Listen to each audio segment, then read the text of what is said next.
Major funding for these broadcasts has been provided by grants from the CUNY TV Foundation, Capital One Bank, Genova Burns, Giantomasi and Webster, New York Community Bank, the Witkoff Group, M&T Bank, Perfect Building Maintenance, Chase Commercial Term Lending, Greenberg Traurig, LLP, Kilroy Architectural Windows, New York's Window Company.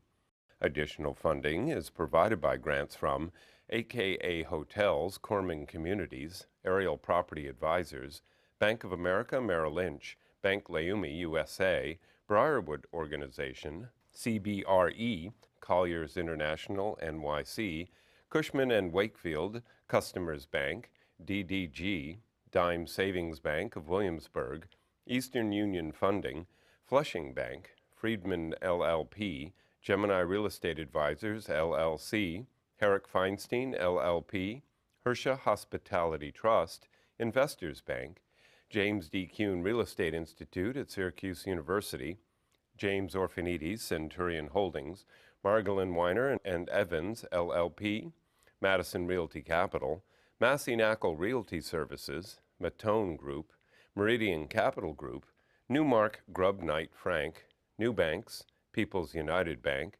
RBS Citizens Bank, SJP Properties, Sterling & Sterling, Stonehenge Partners, TD Bank, Terra CRG, The Continuum Company, LLC, and These Friends.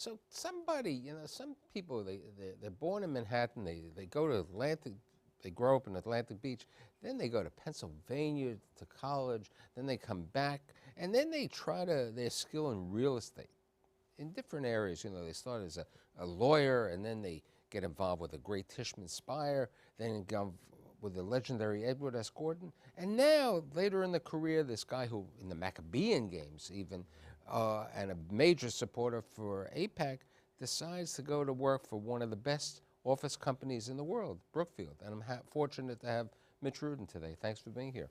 Thank you for having me. Tell me about your grandparents. They both came from Russia, I think? Both grandfathers were born in Western Russia. My father's parents I was fortunate, they were both wonderful, and I got to know them for a fairly long period. So how'd they come here? Do you know, did they come to New York? They came through Ellis Island? They came to New York. My father's parents were very traditional.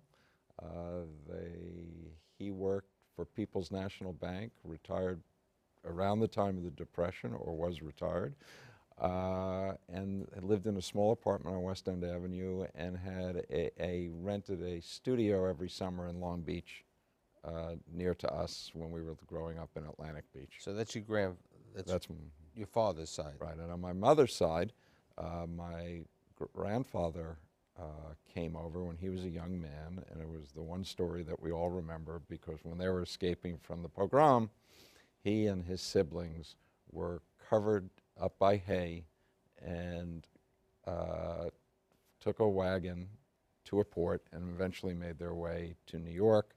My grandmother was born here.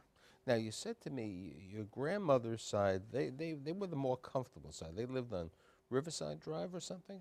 On my mother's side, they lived on West End Avenue, and eventually, after all their children had moved out, they moved to I think it was a two-bedroom apartment on Park Avenue, which was a big deal at the time. Where was your father born? My father was born, both my parents were born in this city. My father was born in northern Manhattan and went to DeWitt Clinton.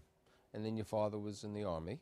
He went into the Army, came out, needed a job, and a friend introduced him to someone who was in the hosiery business, and the two of them went off and decided to sell socks. Your mother went to, what, Julia Richmond? She went to Julia Richmond. She then went to Syracuse and was always a city girl, so came back to New York and met my father, who was a few years older. They met in the Hollywood Beach Hotel in Florida. Your father went originally with his partner. They went into the hosiery business. They were salespeople, and then subsequently, later on, when you and your brother were growing up, he was selling hosiery, and you and your brother would work in the shop, in the store, in the company on the weekends, right? They had their offices were on 34th Street, and we always worked. When we were in elementary, high school, we would come in on Saturdays and spend it was a way to spend time with him. It was a different generation, so you want to spend time with your father, you did with him. But we'd go in and we worked, and we'd get paid minimally, and sort of set the stage for both of us as we. So talk about yourself. Where were you born? I was born in Manhattan. I grew up in the and we had an apartment on 91st and Riverside. My parents had a bungalow in Atlantic Beach, and when I was 5, we moved out full-time, lived in that bungalow for 1 year, and then the following year they moved to another house in Atlantic Beach, which they held for 40 years, and where my brother, my sister, and I all grew up. So talk to me about growing up in Atlantic Beach. You know, you were very athletic, and still competitive sports. You always like that, right? I was aspirationally athletic, always competitive, and good enough. So I played basketball in high school and nominally in college. It was very much about sports. Growing up in Atlantic Beach, we didn't have a lot of grass, so our field were the parking lots, which were empty during the year for the beach clubs, and we'd play softball and football there, or we'd go down to the beach and play tackle football, or we'd have a basket posted on a telephone pole, and we were in somebody's driveway, and we'd be doing that all the time. So when you were growing up in the summers, you went to this camp called Brantley? Yes. Where was it? Just north of Lake George. Where did you graduate high school? Lawrence. Okay, you graduated Lawrence. And how did you decide that you wanted to go to this small college in Pennsylvania? I always wanted to go to a small school. I thought it would be educationally better, and there'd be a chance that I could play sports for at least part of the time I was there. So did you play sports for Franklin and Marshall? 1 year. What did you play? I played basketball. I was glad I did it for the year. I wouldn't call it the most distinguished career, but I at least did it. And I went with my parents. It was a different time. We went on one trip to look at schools. We saw 3 or 4. Liked that the best. My father asked, they said, well, which do you like? I said, well, I like F&M. He says, okay, go figure out how to get in. So I applied early decision and was fortunately accepted. So tell me about the summers. What did you do during the summers when you were going to Franklin and Marshall? Oh, variety of jobs from all sort of in the area, all somewhat physical, so it ranged. Didn't you do something on working on the bridges? I did. I did maintenance on the Atlantic Beach Bridge. I did maintenance on the beaches themselves for the village. I was a cabana boy. I learned a lot of lessons there that carried forward about service. Right. So a lot of the kids who grew up at that time wanted to become professionals. So either you became an accountant, a lawyer, a physician, or a dentist. Okay, this was like in the heritage. It was part of what was going there. How did you decide that you wanted to pursue the legal profession? I started off and I was taking courses in accounting and economics, so that was looking where I was taking the concentration. And I found I liked economics much more. I found it intellectually more challenging. And as I sort of evolved and mixed in some history, it seemed like law would be a natural path to take. And I moved on from F&M to Boston College Law School. Now, you told me going to Boston College Law School was interesting because at that time, you know, and BC was a Jesuit school, but the interesting thing about BC was that they were moving to a new campus, right? Yeah, they had invited selected students who had been accepted early up to sort of induce them to accept. And they had just made the decision to acquire a small women's college called Newton College of the Sacred Heart. It was in a wonderful area, beautiful little campus, and had the added advantage they were letting this senior class graduate from there. So it was 1 mile from the main campus with all the facilities that existed there. It was just a terrific setting, and made the decision on the tee back to the airport. So you go to Boston College, and what you do your first summer at the Boston College? Worked at as an intern in the Kings County DA's office. How do you like the DA, aka the criminal system over there? Oh, it was exciting because you spent most of your time in court. It was very different than working, at least at the time, for a law firm. It wasn't so much about preparation and Did contract. you ever think of going into the area of litigation? It was something I gave some preliminary thought to, but not criminal litigation. It was an opportunity. I had some help to get that, and it was a great way to spend the summer. And then the second summer? Worked for a firm in downtown Manhattan. What kind of firm? It was Haight Gardner of Poor and Havens. They no longer exist. They were in the Admiralty arena. And I was Admiralty? Admiralty, so that was a little different, but did mostly contract work. So now you graduate in Boston College, and one of the difficulties that happened then and continues today in the legal profession, you got to find a job. So tell me the story, because the story really works well, especially from the camping days, right? It traces back, and it established a pattern and a lesson that I passed on to my kids. So, all right, it's now December. I've sent out applications to a number of places, and I'm in the city in my dad's office. And about 2 weeks before, I had received a call from the owner of Brant Lake, Bob Gersten. I hadn't spoken to Bob in 6 or 7 years since I had left the camp.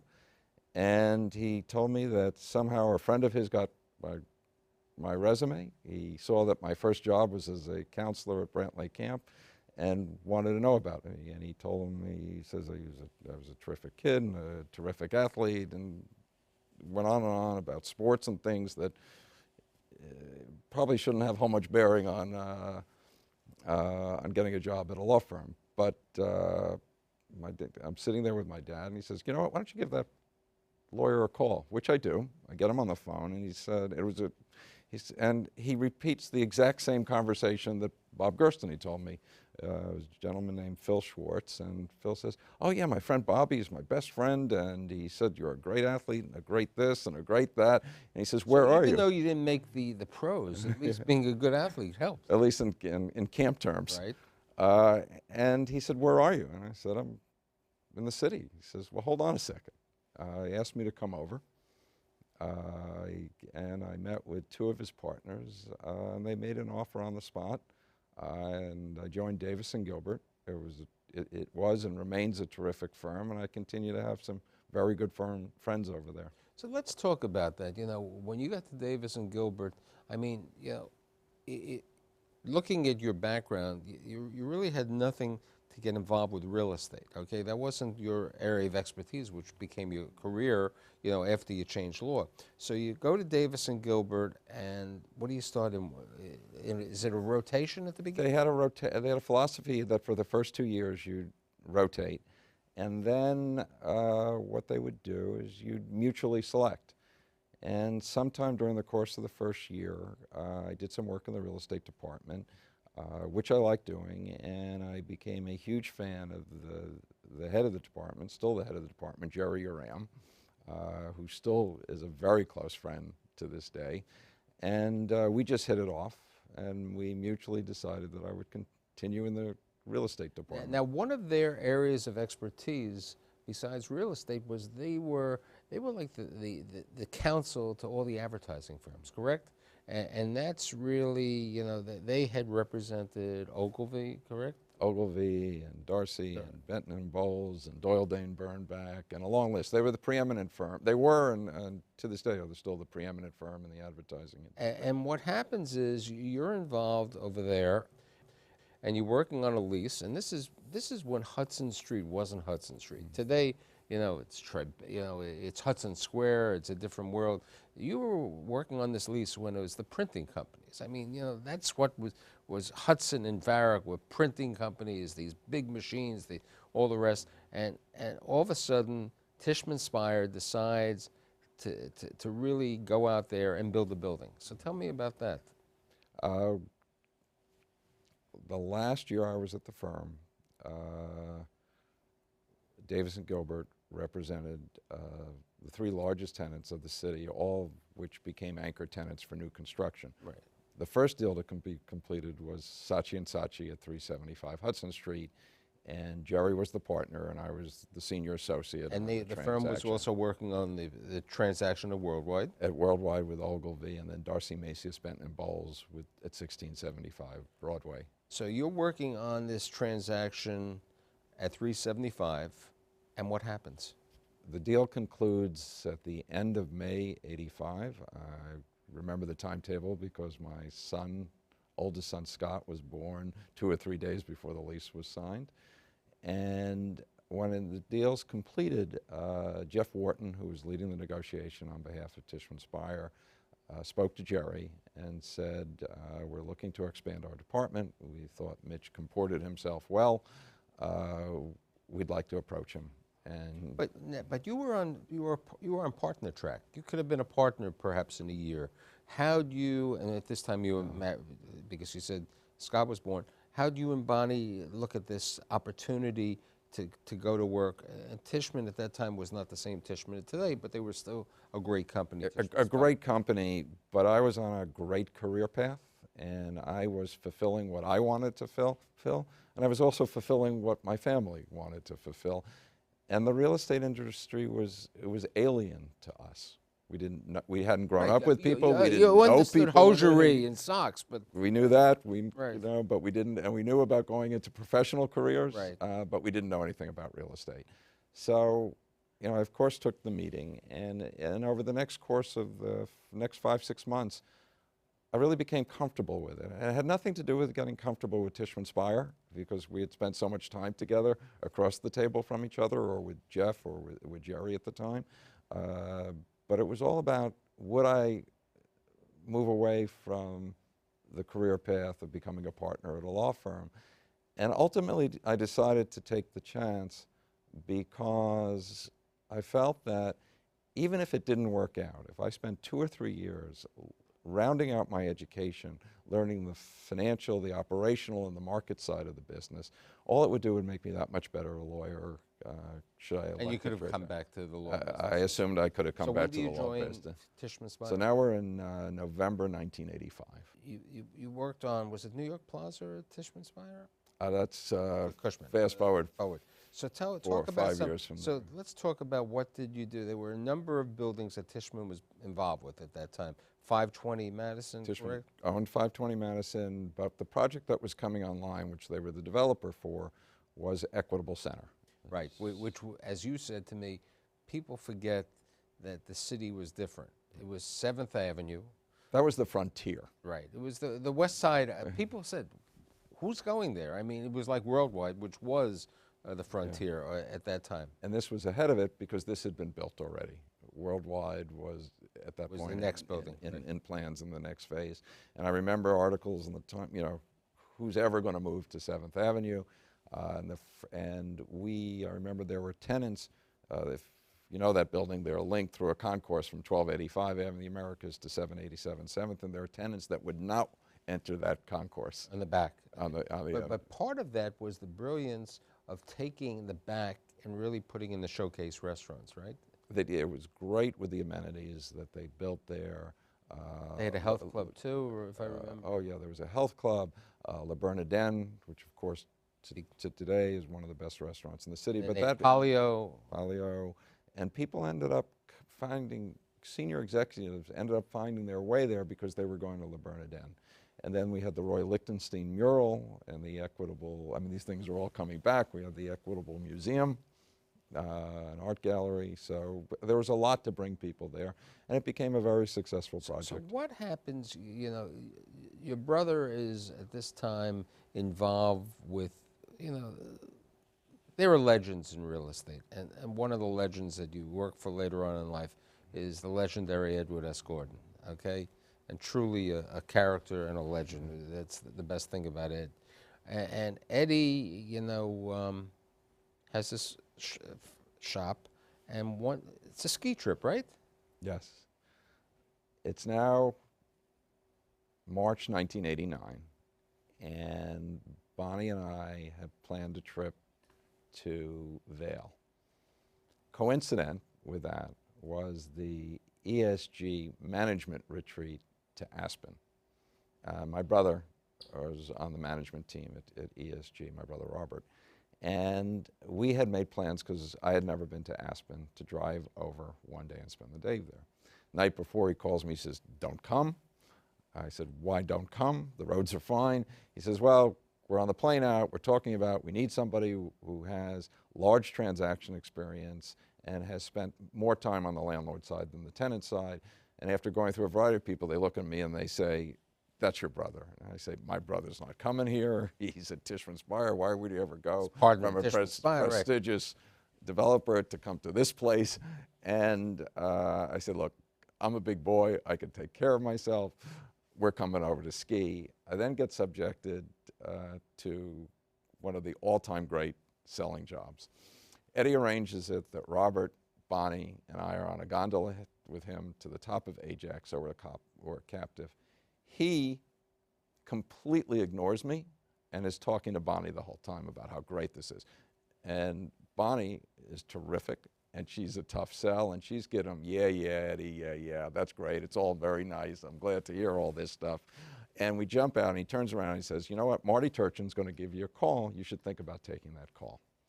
And she looks at me and she says, "Well, who's the Marty guy?" And Marty was the one person I really didn't know at the firm. I knew a lot of the other senior people just from being in the industry. And I said, "Well, Marty at the time was reputation for being one of the two best brokers in Manhattan." She says, "What are you going to do?" I said, "Look, if Marty Turchin gives me a call, I'm going to take his call." And several weeks go by, and I go from disinterested to curious. And Marty calls, and over a very similar time period, we spent about 5 months, really, I think, taking the measure of each other. And ultimately, I decided to go because of Eddie, Marty, because Marty committed that I would work with him, and the opportunity to be moved to the development side of the business, because the project that he committed I would be spending a significant amount of time on was to be the redevelopment manager for New York Plaza. So you go to, at that time, Edward S. Gordon, ESG, right, as we would say, and then a couple of years shortly after, Insignia gets involved, right? And the company becomes Insignia ESG. Right. And then what happens? Then Insignia merges or is taken over by CBRE. So talk to me about your career, because you spent from '89, right? You joined. I joined in '89. In '89, and you stayed to 2011. So let's talk about those 20 plus years, 22 years. Well, I started in the consulting group. I was doing large transactions, more on the landlord side. And as the immediately after changing, the real estate market crashed. And as you remember, even though the economic crash wasn't anywhere near as bad as this one was, the real estate crash was far, far worse. And you had an enormous amount of distressed properties, an enormous amount of property changing hands involuntarily. And I came up with the concept of changing the delivery system to the new class of owners, the life companies and the banks, more of who the are replacing, institutional people, much more institutional, as opposed to the entrepreneurs who. And put a business case together and convinced Eddie, Steve Stiegel was then there, and Marty, that it was the right thing to do. They supported it. And we went off on a tear. We grew the portfolio to over 20 million square feet. We competed for 24 assignments, won 21 of them, all with the support of the organization. It was really drawing on different parts of the organization. And during that process, I found that, you know, you start to learn things about yourself. That as much as I enjoyed doing large transactions, and amongst being a lawyer, developer, and then a broker, I had done a lot of large transactions. I really got much more pleasure out of building something. And right, which subsequently you did. You got involved with. We built this department, And then when Insignia came along, shortly thereafter, and Steve was elevated to CEO, he looked at me and said, look, I need somebody to help develop the business plan and to execute the business plan to turn Insignia into the next great global company. So I helped work with him on the business plan and then really went on the road. Right. And was involved in corporate acquisitions. With like 3 minutes left, I have to get, so you grew into many senior positions. Your last one before you left to go to Brookfield, you were? I was CEO and president of the New York Tri-State region. Okay. Over the years, you had met a guy by the name of Rick Clark, a friend who was at that time chairman or what was CEO? Rick was CEO of Brookfield Office Properties. And another opportunity, a career, Brookfield, a dynamic company, I mean, probably one of the largest landlords of Class A properties in the world. The largest. The largest, and probably in New York, really needed somebody to come over here. And in 2001, Rick was being elevated, Dennis was being elevated, and you go over as the CEO for U.S. commercial office operations. Let's talk, because I really want to get into this. Talk to me about the family. You met Bonnie on what, the tennis court? We were at a playground, and she was coming off the tennis court, and I was coming off the basketball court. It was July 3rd, 1980. We met at a water fountain. We started a chat. What are you doing? What are you doing? You know, a weekend of July 4th parties. We ended up at the same party. From there, we went to a club together, and we've been together ever since. Got married 3 years later. Okay, let's talk about your two sons. Our first son, Scott, is married to Jessie. They've been married for a year and a half. He is a senior designer at Ralph Lauren. Let's talk about there since he went to school. Let's talk about the younger one. And the younger one, Ben, went to Middlebury largely to play basketball. He was their first basketball American. He then went to Israel. He played a year professionally. Got his MBA at the University of Tel Aviv. And now he's served back in the IDF, and now is still there working for a company called IntelliScope. Right. And a technology company in the timber area. You played at the Maccabi Games in Israel? I played, yes. And you also played at the Pan Maccabi Games.